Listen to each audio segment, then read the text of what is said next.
여러분 안녕하십니까? 이때까지 대한민국에서 자행되어 온 부정선거, 어떻게 보면 윤석열 대통령의 비상계엄은 중국 공산당과 결탁한 이 부정선거를 전 세계에 알리며 부정선거를 뿌리채 뽑기 위한 윤 대통령의 의지였다라고 해도 과언이 아니죠. 지금 중앙선거관리위원회 난리가 났습니다. 부정선거와 관련된 결정적 증거가 터졌으며 이래서 황교안 체포, 정성산TV 좋아요, 구독, 알림은 큰 힘이 되겠습니다. 최근 FN뉴스는 중앙선거관리위원회의 부정선거와 관련된 충격적인 뉴스를 보도했습니다. FN뉴스는 중앙선거관리위원회가 그동안 주장해온 망분리 보완이 사실은 허위였음이 국정감사에서 명백히 드러났다라고 보도했습니다. 이는 중앙선거관리위원회가 부정선거를 저질렀다라는 결정적 증거를 스스로 자백한 꼴이라고 강조했습니다. 중앙선거관리위원회는 수년간 내부망과 외부망이 철저하게 분리되어 있어 해킹이 완전히 불가능하다라고 주장해 왔었습니다. 하지만 사전투표 기간에는 두 망이 실제로 연결되어 있었던 것으로 중앙선거관리위원회가 자백을 한 것입니다. 이는 명백히 사전투표 기간에는 해킹이나 투표 조작이 가능하다는 것을 스스로가 인정한 꼴이라고 FN뉴스는 강조했습니다. 지난 국회 국정감사에서 허철은 선관위 사무총장은 사전투표 전날 모의시험과 사전투표 이틀 동안은 내부망과 외부망이 연결된다라고 스스로 인정했습니다. 사전투표 시점에 망이 연결된 상태에서 투표가 진행됐다면 이는 외부 해킹 세력들의 해킹 및 데이터 조작 가능성에 그대로 노출된 셈이라고 뉴스는 강조했습니다. 최근 4년에서 5년간 중앙선거관리위원회가 관리한 전국 단위 선거에서는 사전 투표마다 민주당이 압승을 하고 당일 투표에서는 민주당이 패배하는 기이한 현상이 반복되면서 부정선거론이 전국적으로 확산된 바 있습니다. 망, 분리, 미비는 단순히 기술적인 실수가 아닙니다. 민주주의 정체의 존립 근거를 뒤흔드는 충격적인 중대 사안입니다.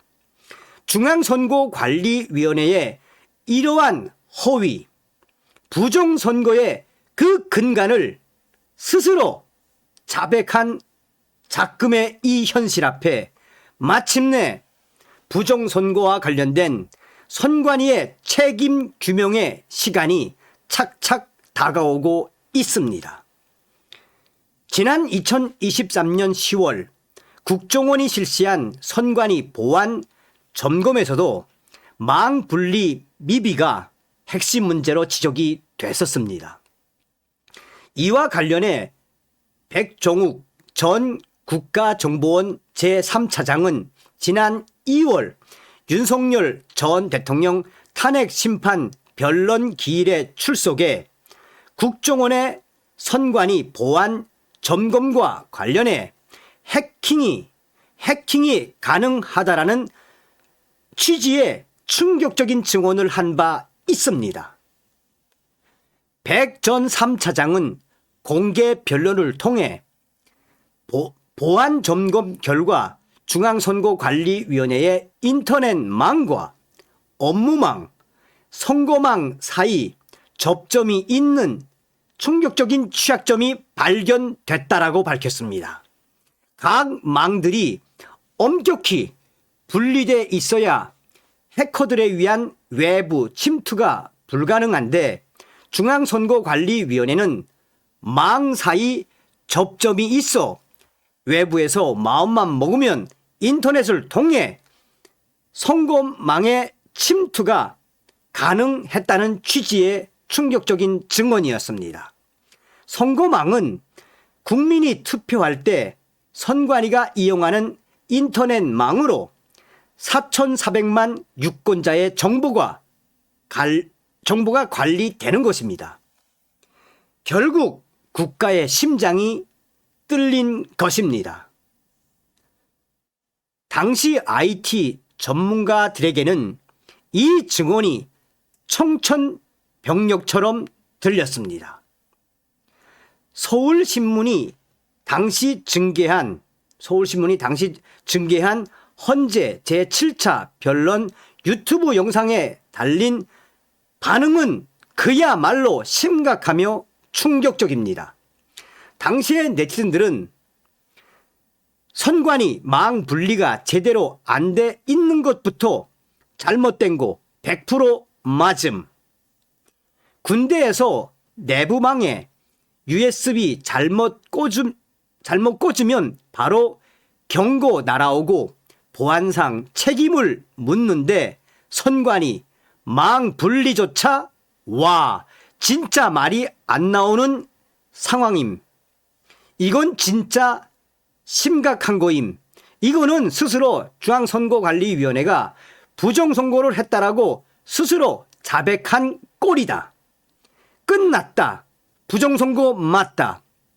부정선거 의심만 했었는데 불과 몇 년 전까지 망 분리를 안 했다니.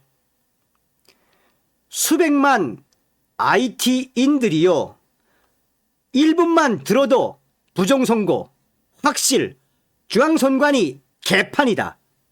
저 망연계 개발자입니다. 저희는 인터넷망에 IP가 꽂히는 즉시 오염된 PC로 간주합니다.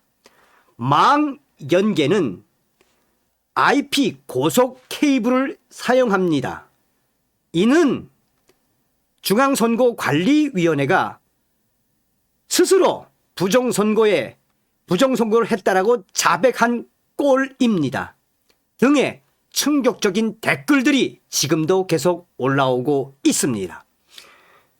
종합하자면 지난 총선이나 대선은 모두 오염됐다는 충격적인 반응들이었습니다. 이뿐만이 아니었습니다. 백 전 차장 설명에 따르면 외부 해킹을 통해 통합선거인 명부 내용을 탈취할 수도 있고 사전투표 기록 조작이 가능하다라고 증언했습니다. 심지어 유권자 명부를 바꾸치기 할 수도 있다라고 강조했습니다. 국정원 백 전 차장의 증언이 아니더라도 우리 사회에는 이미 부정선거에 관한 물적 증거들이 차고 넘칩니다. 부정선거에 대해서 우리 사회에서 가장 강력한 목소리를 내는 정치인이 바로 황교안 자유와 혁신당 대표입니다. 그래서일까? 이재명 정부는 황교안 대표의 입을 틀어 막으려고 온갖 저질스러운 짓을 반복하고 있습니다. 집요하기가 스토커 수준을 넘어 거의 병적으로 달려들고 있습니다.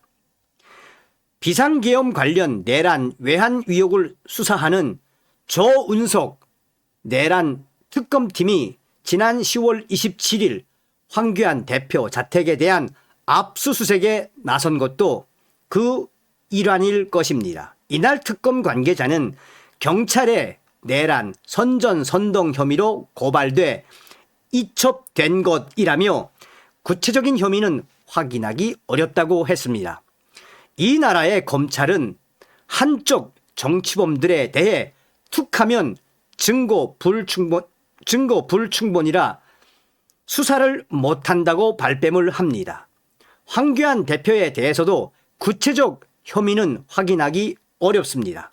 그러나 압수수색은 할 수 있다라고 합니다. 이건 그냥 중국 공안이지 대한민국 검찰이나 경찰, 법원일 수가 없습니다.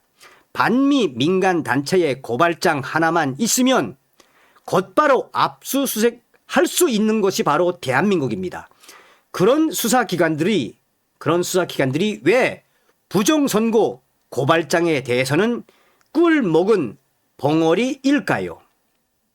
이재명 정부 출범 이후 황교안 전 총리는 불법 선거운동 혐의, 부정선거 주장 관련 단체 활동 수사와 내란 선전선동 혐의에 대한 특검, 내란 특검 수사 및 압수수색 시도를 줄지어 받고 있습니다.